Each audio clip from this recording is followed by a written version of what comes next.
Thank you for watching Scary Bear Attacks. If you like this episode, please remember to hit the like button and leave a comment or two, then subscribe and click on the bell to receive notifications of whenever we release new videos. Also, please remember to share them to your social media. Welcome back to Scary Bear Attacks. Today's episode takes us to Big Creek in Denali National Park in Alaska. This area should sound familiar to you if you regularly watch our episodes. Napier Shelton, James McGowan, and Jack Reed were each parties to a grizzly bear attack in this area. I've linked to each of these episodes in the video article below if you'd like to review those episodes following this one. Each of their attacks have interesting and educational videos on our channels. Big Creek flows northeast from the north slope of Igloo Mountain into Igloo Creek, which flows into the Teklanika River. This watershed is a somewhat remote system that is over 11 miles long and offers visitors solitude and scenery found very rarely elsewhere. Big Creek averages 2,388 feet high in elevation and is mountainous. The hillsides here are covered in alder and willow brush that is generally less than 10 feet high. Brush here grows so closely together that a natural hedge is formed, forcing animals to tread well-worn paths in between. In the creek bottoms, birch and aspen trees rise, adding to the palette of color with which Mother Nature paints her masterpieces each season. Common animals here include moose, caribou, and Dall sheep, and can be viewed grazing their way across slopes and crags alike. Predators in this area include foxes, wolves, as well as black bears and brown bears. On the evening of July 23, 1973, 24-year-old Mark Carey and 26-year-old Roger Pearson were trekking through Big Creek.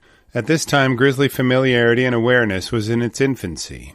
In the decades following this incident, a series of basic guidelines would be established to aid in avoiding confrontations with grizzly bears. The last thing a backcountry camper wants to do is surprise a bear or accidentally walk upon a food cache they may be guarding. Today, we have the benefit of this knowledge, but back in the 70s, these lessons had yet to be learned, let alone applied.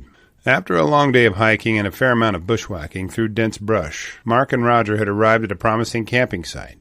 The young men were open-air camping, which means they were not utilizing the shelter of a tent or bivouac. Some people may know this as cowboy camping, as it involves laying in your bed beneath the stars, like the cowboys did in prior eras. Basking in the glory of the heavens as they sleep appeals to some, even more than the apparent safety a tent offers. The campers had laid out a ground cloth beneath their bedrolls to prevent moisture from wicking to their sleeping bags from the damp soil. It isn't indicated in my sources whether the men started a campfire, nor if they had a firearm with them, so it's assumed that they had neither. After a long day's hike, their sleeping bags must have been a comforting reprieve from the brush and rigors of the hike.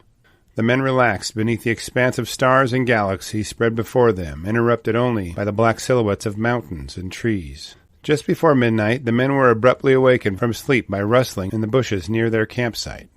The surrounding brush closed in on their location and prevented them from seeing very far into the cover. As they gazed toward the rustling, a sow grizzly suddenly emerged from cover and charged up to the edge of their ground cloth. She was chuffing and swatting the ground with her paws, sending sticks and dirt flying in an intimidating demonstration of power. Just as quickly as she had appeared, she turned tail and disappeared back into the brush. While searching the bushes with their flashlights, the men could see a total of 6 eyes glowing back toward them from only a few yards away. They could see the outline of what appeared to be a larger bear, with 2 bears about half the size of the other. This was clearly a sow with 2 cubs from the prior year. The cubs would likely have weighed well over 100 pounds after a few years with their mother. The proximity of 3 grizzlies to the men's campsite was not the best-case scenario, and their safety was immediately in question.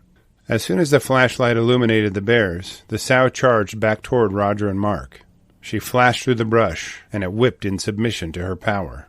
Once again she ran up to the edge of their ground cloth and swiped her paws at the ground and chuffed her displeasure to their presence on her turf. Concern for the safety of her cubs drew her back in their direction after a few seconds. The men knew that she meant business, but really had no options but to stay quiet and still. They hoped she'd realize that they were no threat to her and her cubs, despite taking her by surprise with their campsite. For some reason, Roger decided to stand to his feet. Perhaps he thought she was confused as to what the men were. Undoubtedly, she had smelled their scent at some point, but may have been confused by their lack of showing themselves. Roger had apparently had some difficulty in unzipping his sleeping bag and had pulled himself to his feet while still inside of it. Upon seeing Roger standing, the sow ran toward the men. This time she wasn't going to stop at the edge of their ground cloth. Mark laid still inside of his sleeping bag, which may have prevented the sow from attacking him initially. She leapt right over him and proceeded to vent her rage on Roger while he was still stuck in his sleeping bag. The protective and angry sow swatted Roger several times and bit at him, while his sleeping bag concealed him from her jaws somewhat. As he watched the sow brutalize Roger, Mark climbed from his own sleeping bag, which drew the sow's attention from Roger and onto him.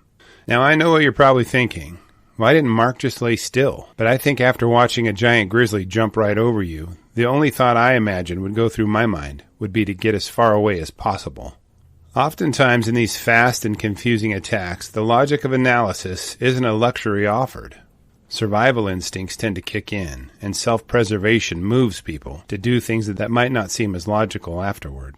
As Mark emerged from his sleeping bag, the sow spun on her heels and swatted him with a resounding thump alongside his left ribs. The power of her blow sent Mark spinning to the ground in pain. Playing dead at this point was not hard for Mark, as he did his best impression of a clothing store mannequin. He laid still and hoped the sow would be convinced her blow had separated his spirit from his body. At this point, Roger decided his best bet was to play dead as well. He had already been knocked to the ground by the sow and did his best to convince her he was no longer breathing. He forced his body to hide the pain inflicted by her swats and laid still. The sow quickly glanced around after both men fell to the ground and did not move. She was apparently satisfied that she had neutralized all the threats to her and her cubs from the men. She disappeared once again into the brush. Following being battered by the grizzly, the men were in no hurry to move. They were concerned any movement may bring her back to renew her attack on them.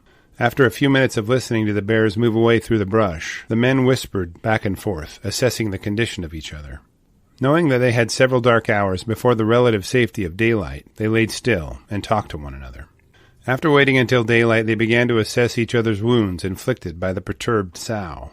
Mark Carey had numerous gashes opened up along the left side of his back. His wounds were painful and bleeding, but were not immediately life-threatening. Roger was not as fortunate as his hiking partner. He had numerous bruises on his right shoulder from the impact of the sow's massive paws. His left eye had also been impacted by her paws at some point in the attack and was swollen and scratched up. Despite surprising the bear with their camp location, the men were left with relatively minor injuries compared to what may have been inflicted upon them had the sow chosen to do so. Neither man suffered any bites from her powerful jaws, but not for lack of trying. Roger's sleeping bag was evidence that she'd tried to find something to sink her teeth into, but had somehow managed to miss him with each bite. The men gathered their camp together and immediately made their way back out of Big Creek to safety. After receiving medical attention, both men made a complete recovery from their injuries. I could find no source indicating what happened to the sow and her cubs. It is assumed that there were no efforts to kill or find them, as her reactions were not fatal, and she did not try to claim the men as a food source. Once she left, her aggression toward the men ceased, so she was clearly acting in defense of herself and her cub. After reviewing the details surrounding this episode, I have a few questions for you. Do you think the presence of her cubs curbed the sow's attack on the men? If she hadn't had to check on her cub's safety, would she have continued her attack? Today it is recommended that backcountry campers pitch camp a few hours before evening to avoid moving while bears are most active. Given these men were approached by the bears after pitching their camp, does this advice ring true to you? What could Mark and Roger have done to avoid this attack? Do you think a Kevlar sleeping bag is a good idea in grizzly country? I'll be glad to read and respond to your thoughts, so please post them in the comments section below, and let's talk about it. Thank you for watching Scary Bear Attacks. If you've enjoyed this episode, please consider clicking on the like button and clicking on the bell icon. We'll help you know when we post our new episodes. Posting our video links to your social media profiles furthers awareness, and it's fun. We slashed our prices in our merch store, linked below, so check out the bargains there while you shop. As a member of our human community, remember to adventure bravely and be careful out there, especially in bear country.